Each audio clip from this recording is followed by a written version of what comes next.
오늘 본문 말씀은 이사야 4장입니다. 본격적인 내용에 앞서서 이 이사야서에 대한 간략한 설명을 하도록 하겠습니다. 우리가 읽는 이 이사야는 구분상으로는 대예언서로 분류합니다. 왜냐하면 그 분량이 많기 때문입니다. 무려 66장이나 됩니다. 이 많은 분량을 우리가 언제 다 읽을까 싶지만 우리는 이미 150장이나 되는 시편을 잘 지나왔기 때문에 오늘부터 시작하는 이 이사야서 또 이후에 다른 예언서들까지도 잘 읽어 나갈 수 있으리라 생각합니다.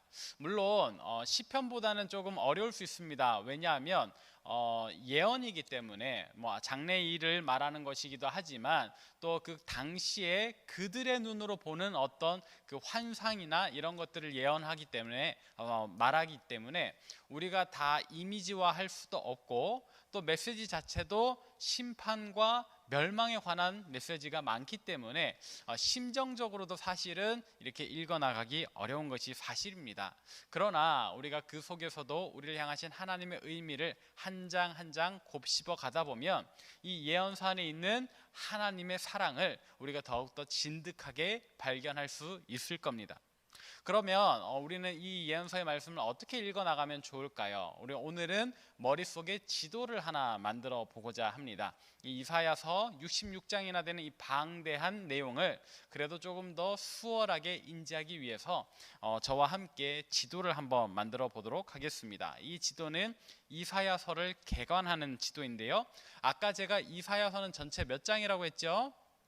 66장. 이 66이라는 숫자가 우리에게 조금 익숙하게 다가올 겁니다. 어디에서 많이 들어보셨죠? 성경 전체가 66권이다. 이사야서가 66장인데 성경 전체가 66권이다. 자, 뭔가 의미가 있을 것 같죠? 물론 이제 끼워 맞추는 것입니다만 그래도 우리가 이걸 이용하면 쉽게 볼 수 있겠습니다. 자, 우리 성경을 66권으로 볼 때 구약이 몇 권이고 신약은 몇 권이죠?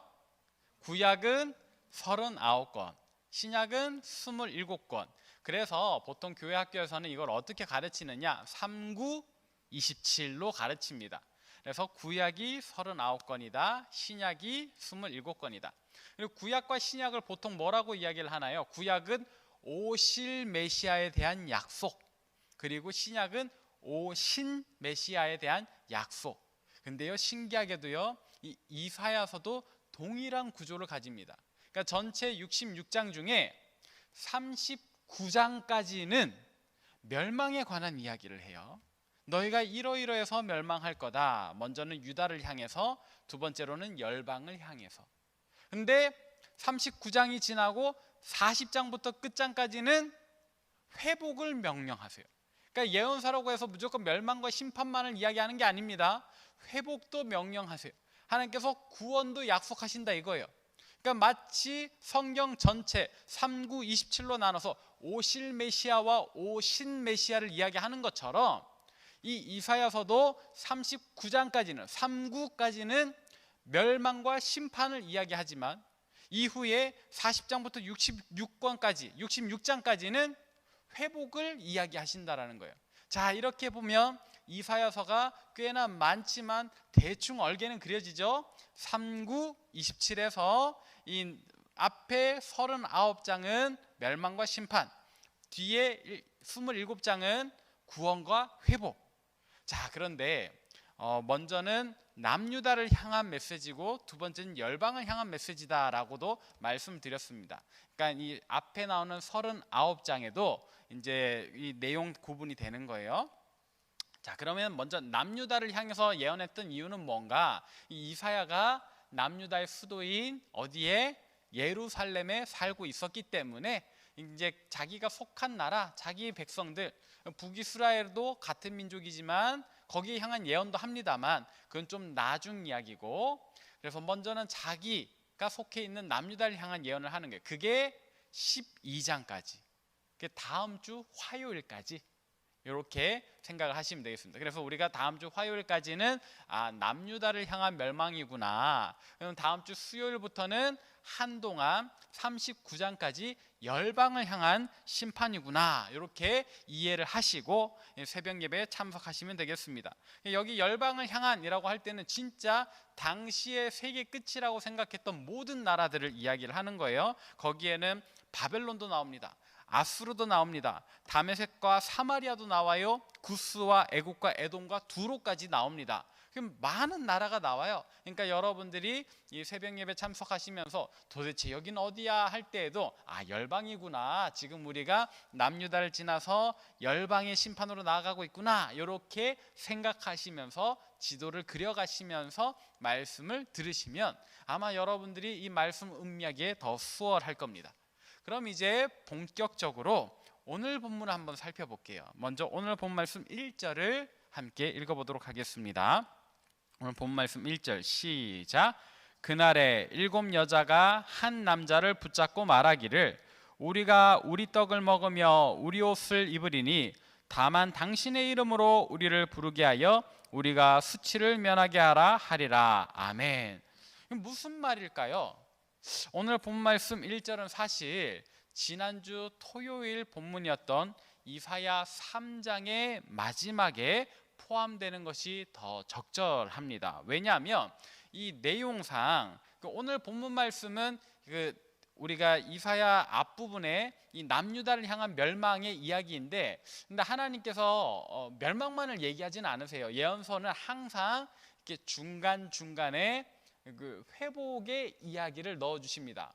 왜 그러실까 생각해 보면 이건 그냥 저의 개인적인 생각입니다만 우리의 그릇을 아시는 하나님께서 이렇게 어두운 이야기 가운데 그래도 한 번씩 밝은 이야기로 희망을 잃지 않게 하시는 것이 아닌가 싶어요. 아무튼 오늘 본문도 그렇게 이 이사야 4장도 멸망 중에 잠깐 반짝이는 희망의 빛과 같은 본문인데, 근데 이 1절 말씀은 어떤 내용이냐? 그날에 7명의 여자가 한 남자한테 찾아가서 붙잡고 이야기를 해요. 우리가 우리 떡을 먹으면서 우리 옷을 입을 테니까 다만 당신의 이름을 우리에게 빌려주십시오라고 얘기를 해요.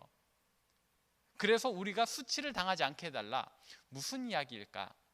사실 요거는 우리 문화권에서 좀 이해가 안 되는데, 남자가 여자한테 이름을 빌려준다라고 하는 것은, 이름을 준다라고 하는 것은 혼인에 관계된 이야기입니다. 그래서 우리나라에서는 남자와 여자가 결혼해도 여자의 성이 안 바뀌잖아요. 근데 서구에서는 어떻게 돼요? 성이 바뀌죠. 여자가 결혼을 하면 남편의 성을 가지고 오잖아요. 그 성이 바뀌잖아요. 이 절도 그런 내용으로 이해하시면 될 것 같아요. 이 7명이나 되는 여자가 한 남자에게 찾아가서 당신의 이름을 우리에게 달라라고 하는 것은 당신이 우리의 남편이 되어 주십시오라고 이야기를 하는 겁니다. 여러분, 성경이라고 해서 무조건 일부 다처제는 아닌데 왜 7이나 되는 여자가 한 남자에게 같이 찾아가서 우리가 알아서 우리가 밥도 지어 먹고 옷도 해 입을 테니까 이름만 빌려달라고 얘기를 하는 걸까요? 이게 이제 중요해요. 이것은 예루살렘 성 안에 남자가 싸그리 없어지는 상황이 생기기 때문입니다. 그 이야기가 바로 이사야 3장 25절 6절에 나오는데요. 본문을 통해서 한번 보도록 하겠습니다. 이사야서 3장 25절 26절 함께 읽어보도록 하겠습니다. 시작. 너희의 장정은 칼에, 너희의 용사는 전란에 망할 것이며 그 성문은 슬퍼하며 곡할 것이요 시온은 황폐하여 땅에 앉으리라. 아멘. 이 이사야 3장까지 남유다의 멸망을 이야기를 하고 계시는 거예요. 하나님께서 너희는 이렇게 심판당할 거다 하는데 특별히 남자에 관한 이야기가 나오죠. 너희의 장정은 칼에 엎드러질 것이다. 전쟁이 나는 거예요. 그래서 싸울 만한, 무릇 싸움에 나갈 만한 자들이 나가서 다 전멸해버리는 상황이 오는 거예요. 심지어 용사, 적군을 물리쳐야 하는 용사도 전란에 망해버린다. 그래서 그 성문에 곡하는 소리가 가득할 거다. 너희의 시온이 황폐해질 거다라고 이야기를 하고 계시는 거예요.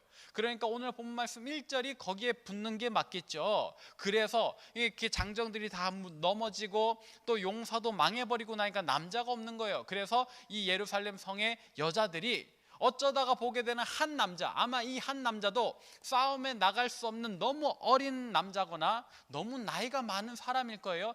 그런 사람에게 가서, 심지어 7이나 되는 사람이 가서 이름만이라도 빌려달라고, 그래서 내가 과부로 살지 않게 해달라고 부탁을 하는 상황이 오는 겁니다. 사실 굉장히 처참한, 굉장히 비참한 멸망의 이야기를 하는 거죠. 그래서 오늘 본문 말씀 1절은 사실 3장 27절로 붙는 게 좋지 않나 싶지만 구분이 이렇게 되어 있습니다. 자, 그래서 회복의 말씀은 언제 나오는가? 오늘 본문 말씀 2절부터 나와요. 자, 이 2절에 하나님께서는 어떻게 우리의 회복을 명령하시는가, 남유다의 회복을 명령하시는가 함께 읽어보겠습니다. 시작. 그날에 여호와의 싹이 아름답고 영화로울 것이요, 그 땅의 소사는 이스라엘의 피난한 자를 위하여 영화롭고 아름다울 것이며. 아멘. 갑자기 분위기가 바뀌죠. 1절에서는 7 여자가, 사실 이 7 여자도 그냥 숫자 7을 말하는 게 아니고 상징 언어예요. 많은 여자가 겨우 한 사람한테 가서 과부 신세를 면하게 해달라고 부탁할 정도로 망해버린 남유다인데 뭐라 그래요? 그날이 언젠진 몰라요. 근데 아무튼 그날에 여호와의 싹이 난다. 근데 그 싹이 어때요? 아름답고 영화롭다. 심지어 황폐해져 버린 이 시온에 소산이 나는데 이스라엘의 피난한 자, 이 남아있는 자들을 위해서 영화롭고 아름답게 풍성하게 자라난다라고 이야기를 합니다. 그날이 언제인지는 모르지만 그날이 되면 정말로 여호와의 싹이 나고 이 땅의 소산이 풍성하게 될 날이 다시 온다. 회복의 메시지가 주어집니다. 이어지는 3절부터도 마찬가지의 내용이 계속 거듭됩니다. 특별히 3절에서 중요한 표현으로는 예루살렘 안에 생존한 자들이 있는데 이 기록된 모든 사람들은 어떻게 돼요? 거룩하다고 여김을 받는다. 거룩히 여김을 받는다는 거예요. 왜 이들이 멸망을 당합니까? 죄 때문에, 그들의 죄악 때문에 멸망의 예고를 받고 있는데, 근데 하나님께서 그들의 모든 죄가 도말하여지고 어떻게 돼요? 거룩히 여김을 받는 날이 온다라고 이야기를 해요.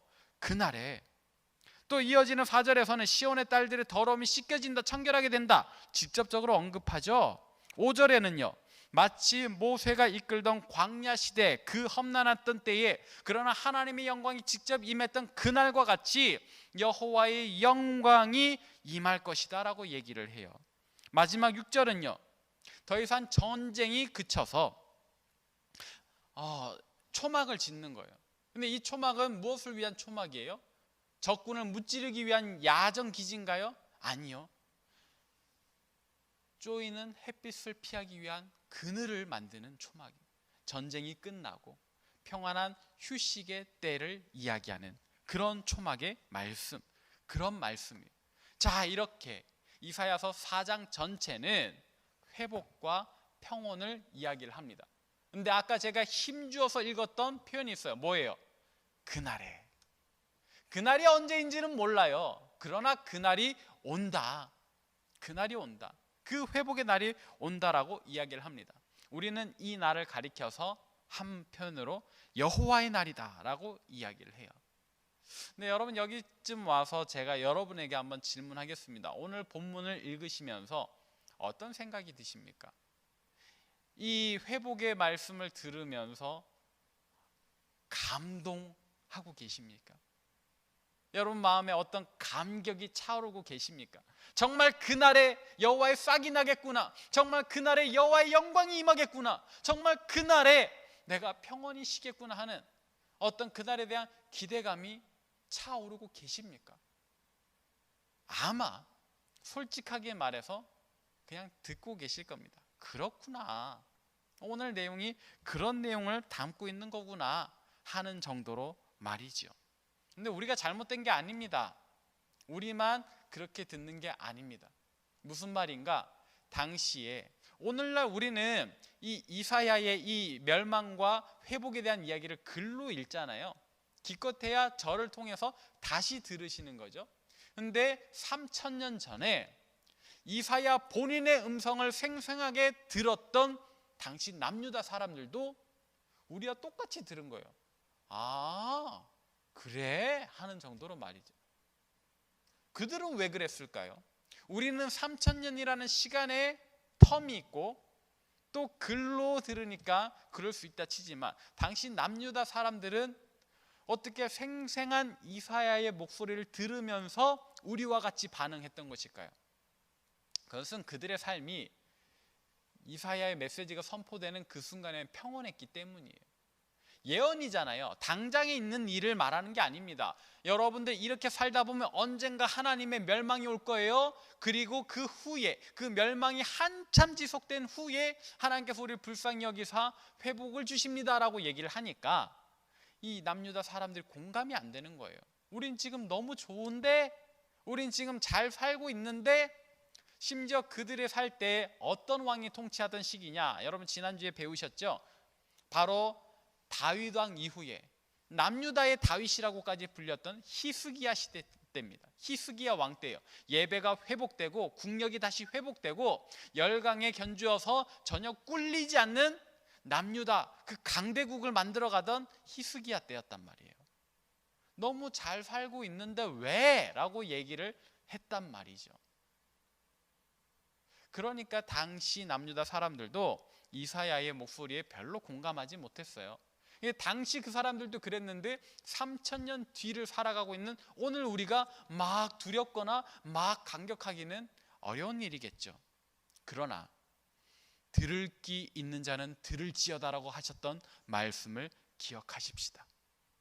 이사야가 외쳤던 심판과 회복의 메시지는 당장에 우리에게 공감이 되지 않을 수도 있습니다. 그러나 우리가 이 말씀을 그냥 오늘 또 하나 배웠다는 그런 차원으로 접근해서는 안 될 겁니다. 사랑하는 여러분, 크고 두려운 날, 여호와의 날은 반드시 옵니다. 언젠지는 모르겠지만 정확히 그날이 몇 날, 며칠, 몇 시인지는 모르지만 분명한 것은 여호와께서 말씀하셨기 때문에 반드시 임한다라는 거예요. 더군다나 이사야의 말을 따르자면 무서운 심판이 먼저 임하고 그 뒤에야 이런 회복의 날이 온다라는 거죠. 그렇기 때문에 우리는 이 말씀을 단지 그렇구나 하는 지식적인 차원으로 받아들여서는 안 돼요. 우리에게 주시는 생생한 하나님의 말씀으로 3000년 전에 말했던 이사야의 그 목소리가 3000년 뒤를 사는 오늘 우리에게도 생생하게 울려 퍼지도록 마음을 열고 영혼을 다해서 들어야 되는 겁니다. 그러면 마음을 다하고 영혼을 다해서 듣는다라는 것은 어떤 모습을 이야기를 하는 걸까요? 오늘 우리의 삶은 과연 당시의 남유다 사람들과 무엇이 같고 무엇이 다른지를 점검해 보는 삶일 겁니다. 오늘 하루의 시간 동안에 여러분 각자 삶의 자리에서 오늘 나의 삶은 어떠한가, 오늘 내 삶의 태도는 어떠한가 살펴보십시오. 평온하십니까? 그 평온이 어디에서 느껴지는 것인지 살펴보십시오. 정말 하나님께서 복 주셔서 하나님 인도하시는 그 푸른 초장에서 누리는 평온인가? 아니면 오히려 하나님과 멀리 있기 때문에 점점 더 더러워져 가는 내 현실을 깨닫지조차 못해서 오는 그런 거짓 평안은 아닌가? 하나님과 가까워서 오는 평안인지 아니면 하나님과 너무 멀어서 알지 못하고 혼자 착각하는 평안인지 살펴보자 이 말입니다. 우리가 그렇게 우리 스스로를 살필 때, 또 하나님의 도움을 구할 때 우리의 회복을 원하시는 하나님께서는 우리 영혼의 상태를 직시하게 해주실 겁니다.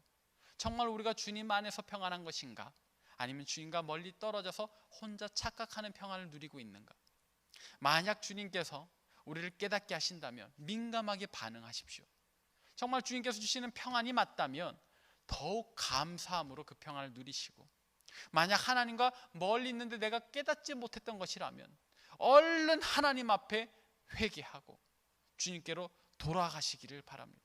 말씀으로 돌아가시고 찬송 생활로 돌아가시고 기도 생활로 돌아가시길 바랍니다. 우리가 그렇게 하는 것이 오늘 본문 말씀을 지식적인 차원으로 접근하는 것이 아니라 정말로 생생하게 실천적인 신앙으로 받아들이는 모습이 될 겁니다. 말씀을 정리하도록 하겠습니다.